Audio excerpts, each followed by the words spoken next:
Hello बच्चों, अब तक हम लोगों ने क्लास 11th के चैप्टर 5 कंप्लीट कर लिया। लॉज ऑफ मोशन तक हम लोगों ने कंप्लीट कर लिया विद फ्रिक्शन। एक एक चीज़ कंप्लीट करा दी गई। आज हम लोग चैप्टर 6 स्टार्ट करेंगे, वर्क, एनर्जी एंड पावर। तो पहले तो चैप्टर का नाम डाल देते हैं। चैप्टर 6 है work, energy and power.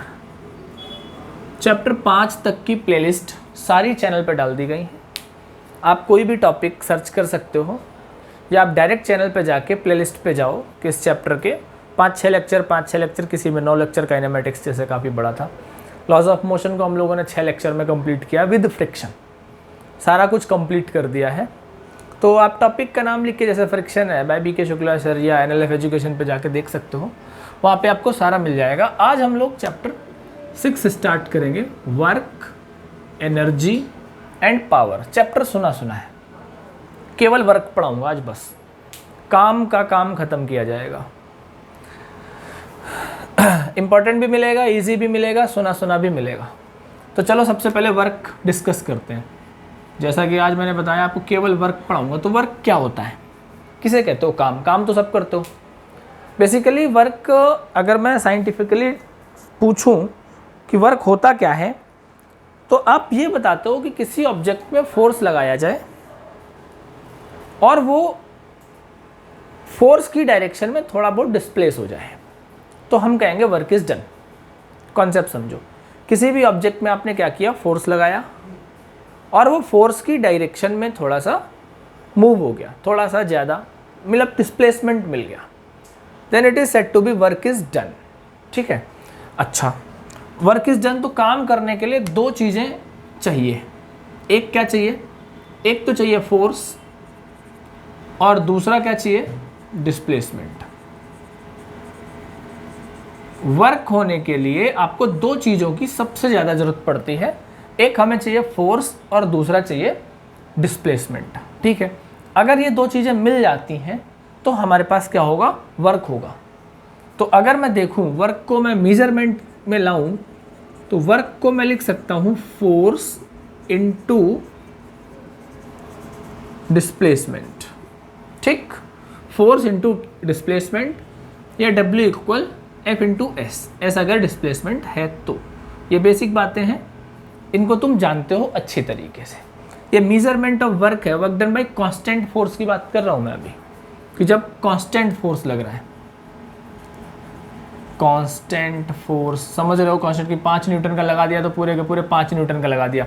Basic class है, लास्ट में जाके वीडियो को लास्ट में जरूर देखना। मैं ग्राफिकल मेथड से जो क्वेश्चंस कराऊंगा ये आपके यहाँ आ सकते हैं, या नॉर्मल 1-2 क्वेश्चंस कराऊंगा वो आ सकते हैं। आज की क्लास में कराऊंगा क्या क्या? वर्क पढ़ाऊंगा, टाइप्स पढ़ाऊंगा, इसके मेजरमेंट पढ़ाऊंगा, वेरिएबल फोर्स में वर्क कैसे निकालोगे, कांस्टेंट फोर्स में वर्क कैसे निकालोगे, 1-2 क्वेश्चन करेंगे। मतलब वर्क पूरा कंप्लीट करेंगे, बड़े ध्यान से समझना। तो आपने कांस्टेंट फोर्स लगाया, तब आपने क्या निकाला? Work equal force into displacement F into S. जैसे मान लो, सपोज करो ये आपके पास ब्लॉक है, हॉरिजॉन्टल सरफेस की बात कर रहा हूँ मैं। इसको A से उठा के B तक ले जाना है, हॉरिजॉन्टली खींचते हुए। S डिस्प्लेसमेंट है, तो आपके पास वर्क डन क्या आ गया? Force into displacement. क्लियर? अब अगर सपोज करो यही एंगल से लगे, ये आपके पास ब्लॉक है, आपने इस पर फोर्स लगाया, थीटा एंगल से फोर्स लगाया ऐसे, तो डिस्प्लेसमेंट के सिचुएशन पे एंगल से आपने फोर्स लगा दिया। सही बात है, एंगल से, मतलब होता है ना, किसी को ऐसे खींच लेते हैं, ऐसे जैसे बच्चा हो तुमने उठाया ऐसे। तो जब तुमने एंगल से किसी को काम करने की कोशिश कराई तो एक नॉर्मल फोर्स तो आप कंसीडर कर नहीं सकते। जब एंगल की बात आती है तो आपको पता है कि फोर्स के 2 कंपोनेंट निकाले जाते हैं। कौन सा? एक तो आप निकालोगे F cos थीटा और दूसरा निकालोगे F sin theta. F sin theta क्या करेगा? वर्टिकल कंपोनेंट है। तुम्हें चाहिए क्या? तुम्हें चाहिए हॉरिजॉन्टल डिस्प्लेसमेंट। तो आपने वर्क डन क्या निकाल लिया? F cos theta into S. अब बेटा जरा वेक्टर्स चैप्टर में आओ। वेक्टर्स में A डॉट B मैंने क्या पढ़ाया आपको? AB cos theta. तो F cos थीटा एस को क्या मैं लिख सकता हूँ? F dot S. तो फोर्स और डिस्प्लेसमेंट के कौन से प्रोडक्ट से फोर्स मिला, वर्क मिला? फोर्स और डिस्प्लेसमेंट के कौन से प्रोडक्ट से वर्क मिला? डॉट। डॉट मतलब स्केलर प्रोडक्ट। वर्क कैसी क्वांटिटी आ गई? स्केलर क्वांटिटी आ गई। तो it is scalar quantity, it is scalar quantity. कहानी समझ आ रही है? अभी मैं बिल्कुल आपको बेसिक कॉन्सेप्ट्स पढ़ा रहा हूँ। बिल्कुल वर्क पढ़ाया, एफ डॉट एस पढ़ाया, ए बी कॉस थीटा पढ़ाया। तो आप वर्क का फॉर्मूला हमेशा याद रखेंगे, F S cos theta. Theta क्या है? Angle between displacement and force. Force और डिस्प्लेसमेंट के बीच का एंगल थीटा है। W equal F dot S आ गया। यूनिट ऑफ डब्ल्यू चाहिए, चलो निकाल लेते हैं। In M K S, M K S में अगर मैं इसकी यूनिट निकालता हूँ तो फोर्स की क्या होती है? न्यूटन, और डिस्प्लेसमेंट की क्या होती है? मीटर। तो इसे क्या आ गई? न्यूटन मीटर, या दूसरी क्या पढ़ी है आपने? जूल। नाम सुना होगा। इन सीजीएस, अगर सीजीएस सिस्टम की बात करते हैं तो न्यूटन का मतलब होता है डाइन, मीटर का मतलब होता है सेंटीमीटर, या दूसरी होती है अर्ग। 1 जूल में होते हैं 10⁻7 अर्ग। इसको प्रूफ में डायमेंशन मेथड से करवा चुका हूँ। सेम क्वेश्चन आप डायमेंशन में देख सकते हो। डायमेंशन से याद आया, डायमेंशन ऑफ वर्क निकाल लो सर। फोर्स की क्या होती है? mL/-2। डिस्प्लेसमेंट की क्या होती है? L, क्या आ गया? mL²T⁻²। तो work done bye constant force आपको समझ आ गया क्या होता है? W equal F S. Unit क्या निकाली आपने? जूल, अर्ग। डायमेंशन क्या निकाली? डायमेंशंस आपने कैलकुलेट करी, mL²T⁻²। ठीक है, ये एक कांस्टेंट फोर्स से आपने वर्क निकाल लिया। चलो अब हम लोग बात करेंगे टाइप्स ऑफ वर्क की। बेसिक चीज़ें हैं, डिस्कस करेंगे, मज़े मज़े में डिस्कस करेंगे सारी बातें। तो अगर मैं आपसे कहूँ कि टाइप्स ऑफ वर्क बताओ, टाइप्स ऑफ वर्क के लिए आपसे पूछूं पॉजिटिव वर्क क्या कब होगा, निगेटिव वर्क कब होगा, ज़ीरो वर्क कब होगा, तो वो सिचुएशन आपको अभी समझनी है। ठीक है, आपके पास एक बेसिक फार्मूला आपको मिल गया, W equal F S cos theta. ठीक, मैं सबसे पहले आता हूं for positive work. Positive work के लिए कॉस थीटा की पॉजिटिव वैल्यू कहां से कहां तक होती है? 0 से लेकर 90 तक। तो theta should be acute. MCQ में आएगा तो पहला क्वेश्चन। पॉजिटिव वर्क के लिए थीटा क्या होना चाहिए? 90 से कम होना चाहिए, एक्यूट एंगल होना चाहिए, तभी आपको W क्या मिलेगा? पॉजिटिव मिलेगा। देख लो, कॉस की वैल्यू तभी पॉजिटिव आएगी, 0, 30, 45, 60, 90 पे जाकर 0 ही हो जाएगा। तो W अगर पॉजिटिव चाहिए तो वर्क डन कैसा होना चाहिए? अगर W पॉजिटिव चाहिए तो थीटा कितना होना चाहिए? 90 से कम होना चाहिए, एक्यूट होना चाहिए। इसके एग्जांपल्स, जैसे लॉन रोलर से पुल करते हो, एंगल एक्यूट होता है, आपकी डायरेक्शन में लॉन रोलर आता है, तो लॉन रोलर आ गया आपका, पॉजिटिव वर्क आपको दे रहा है। किसी सिलेंडर में आपने गैस भर दी, पिस्टन फिट कर दिया, उसके बाद वो सिलेंडर जब काम करता है तो work done by the system, आपको पॉजिटिव वर्क मिल गया। तो ये सारे पॉजिटिव वर्क के एग्जांपल हो सकते हैं। अच्छा, दूसरा मैंने बोला for zero work. Zero work के लिए आप क्या बोलोगे? थीटा एग्जैक्ट 90 होना चाहिए, तो W इक्वल क्या आ जाएगा? 0 आ जाएगा। अच्छा सर, ज़ीरो वर्क का एग्जांपल बता दो। वो कुली वाला केस पढ़ा होगा आपने। ये कुली है, इसने वेट अपने ऊपर रख रखा है, तो वेट और हॉरिजॉन्टल डायरेक्शन में चल रहा है, तो इसके चलने में और वेट की डायरेक्शन में थीटा कितने का बन रहा है? 90 का बन रहा है, तो वर्क डन क्या होगा? 0 होगा। या दूसरा हम ये कह सकते हैं कि जब डिस्प्लेसमेंट 0 होगा तब भी वर्क डन 0 होगा। अच्छा, एक ना मुझे यहाँ से एक चीज़ याद आ रही है, work done bye centripetal force. Centripetal नाम याद आया? हाँ जी सर, सर्कुलर मोशन में आपने कुछ नाम दिया तो था। सेंट्रीपिटल फोर्स में अगर काम हो रहा है तो सपोज करो ऐसे है, तो सेंट्रीपिटल फोर्स तो हमेशा टेंजेंशियल लग रहा है ना, तो थीटा कितना है? 90। थीटा अगर 90 है तो सेंट्रीपिटल फोर्स में हमेशा वर्क डन 0 होगा। रटो भाई, work done by centripetal force कितना होता है? 0। Work done by centripetal force कितना होता है? 0। मेरे साथ बोलो, work done by centripetal force कितना होता है? 0। सुन रहा हूँ मैं वीडियो में, बताते रहना मुझे। अच्छा, 0 आ गया, सेंट्रीपिटल फोर्स आ गया। अब बात करते हैं तीसरे की, फॉर निगेटिव वर्क।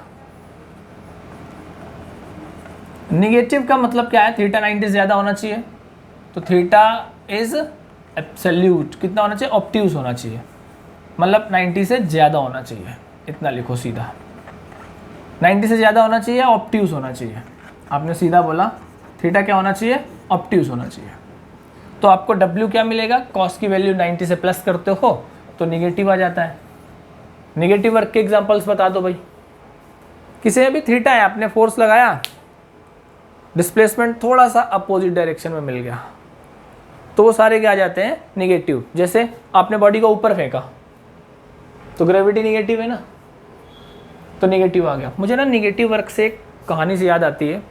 घरों में क्या होता है, मम्मी या घर के गार्जियन, कई बार आप लोगों को कभी ना कभी एक एग्जाम्पल तो मिल गया होगा, ये लड़का निगेटिव काम करे, मतलब उल्टे ही काम करे, है ना, ये उल्टे काम करता है।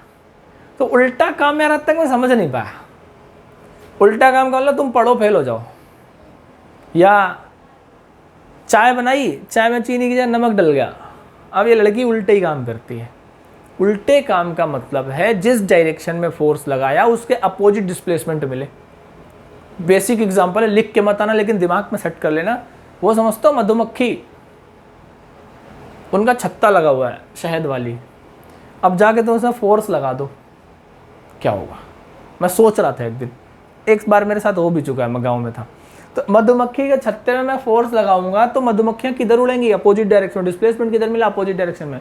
Then you will see the result of negative work.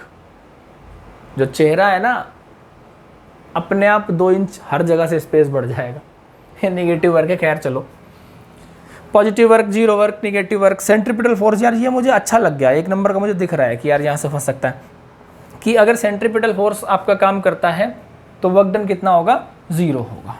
ठीक है, वर्क डन बाई आपने कांस्टेंट फोर्स भी पढ़ लिया, आपने टाइप्स ऑफ वर्क पढ़ लिए, पॉजिटिव, नेगेटिव, ज़ीरो। जैसे मान लो मेरे सामने एक क्वेश्चन आता है कि किसी बॉडी पे मैंने 5 न्यूटन का फोर्स लगाया और वो 4 मीटर चली in the direction of 60 degree of displacement, तो फोर्स कितना लगाया? देखो 5 न्यूटन का फोर्स लगाया, F कितना हो गया? 5 न्यूटन। डिस्प्लेसमेंट कितना है? 4 मीटर का, और डिस्प्लेसमेंट की डायरेक्शन में एंगल कितने का लगाया? 60 डिग्री का। आपको वर्क डन चाहिए, सीधा लगा लो एफ एस कॉस थीटा।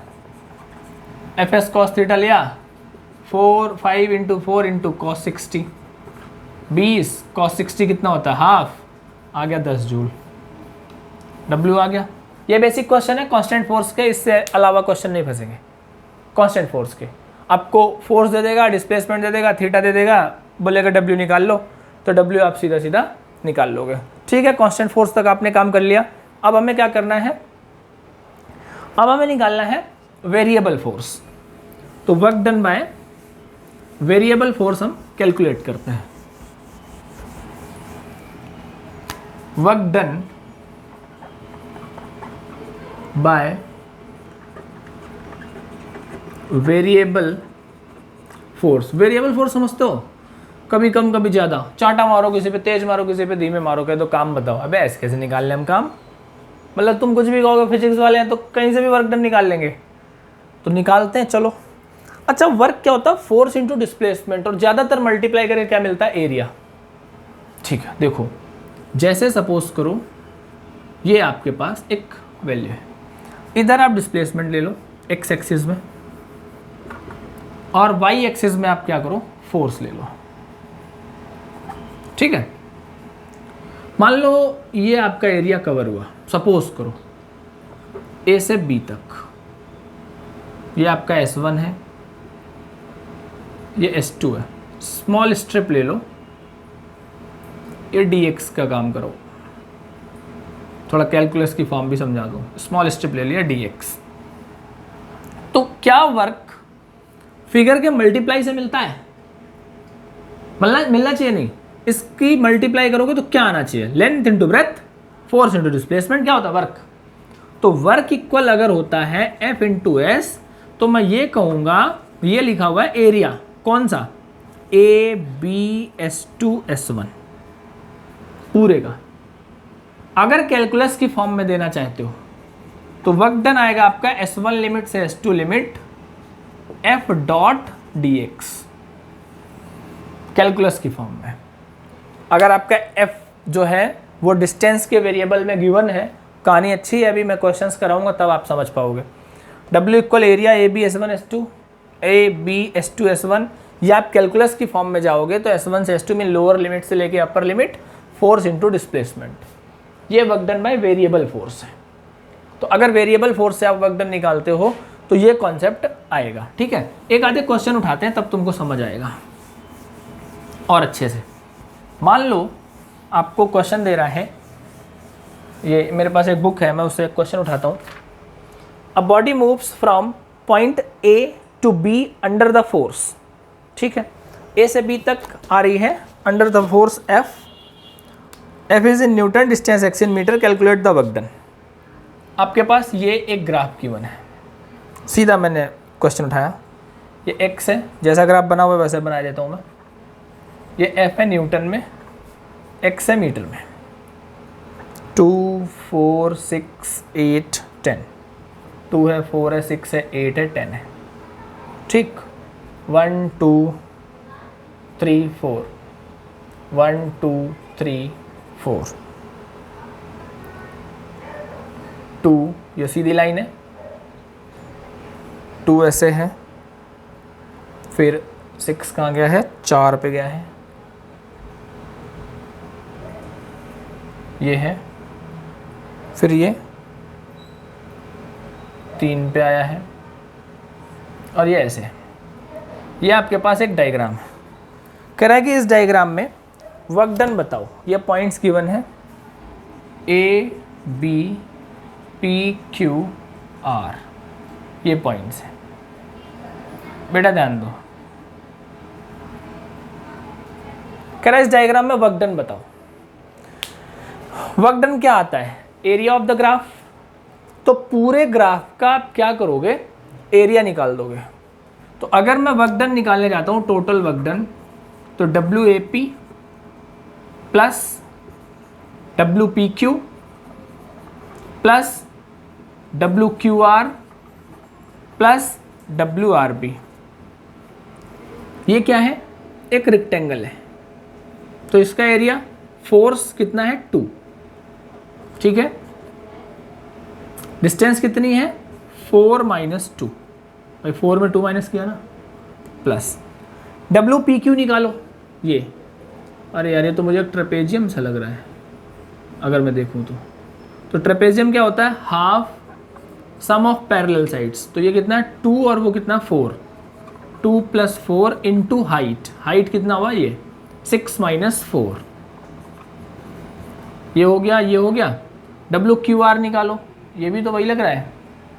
तो इसको क्या किया आपने, हाफ 4 प्लस 3 है ना, parallel sides, into height 8 minus 6 plus WRB निकाल लो, F3 डिस्प्लेसमेंट 10 माइनस 8, सॉल्व कर लो।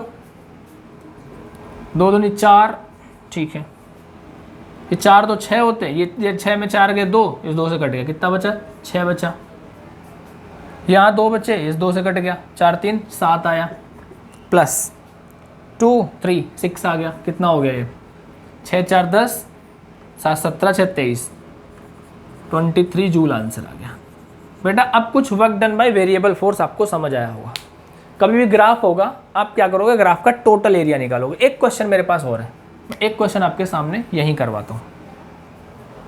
क्वेश्चन ये कह रहा है कि the variation of the force acting on a body with the displacement of body is given in figure. आपके पास डायग्राम बना हुआ है, ये O है, कुछ ऐसा डायग्राम है, ये F है, ठीक है। पॉइंट्स मार्क कर दिए हैं, ये 2 है A पॉइंट पे,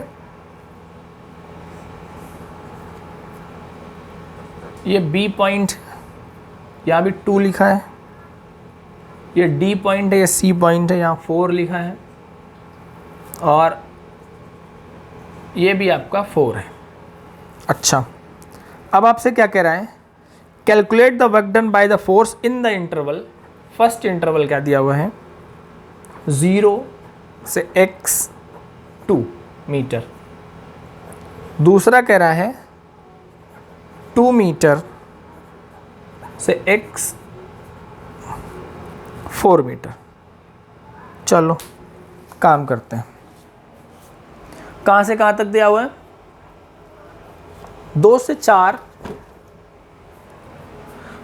0 से 2 और 2 से 4। कभी भी आपके पास अब ऐसा क्वेश्चन आ गया, क्या करोगे, हमें वर्क डन चाहिए, बेसिक क्वेश्चन है, बिल्कुल बेसिक। वर्क डन निकालने आप जा रहे हो, तो इस टाइप का अगर क्वेश्चन आ गया तुम्हारे सामने, तो 0 to 4 चाहिए।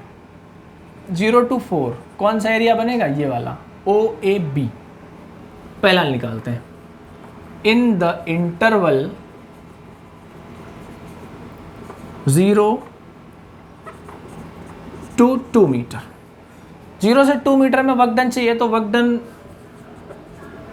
कौन सा एरिया आ रहा है 0 से 2 में, एरिया OAB आ रहा है, एरिया OAB। बेटा बड़ा ध्यान से, एकदम क्लियर। तो triangle half base into height, half 2 into 2 that is 2 joule, answer. अच्छा, दूसरा क्या पूछा है, इन द इंटरवल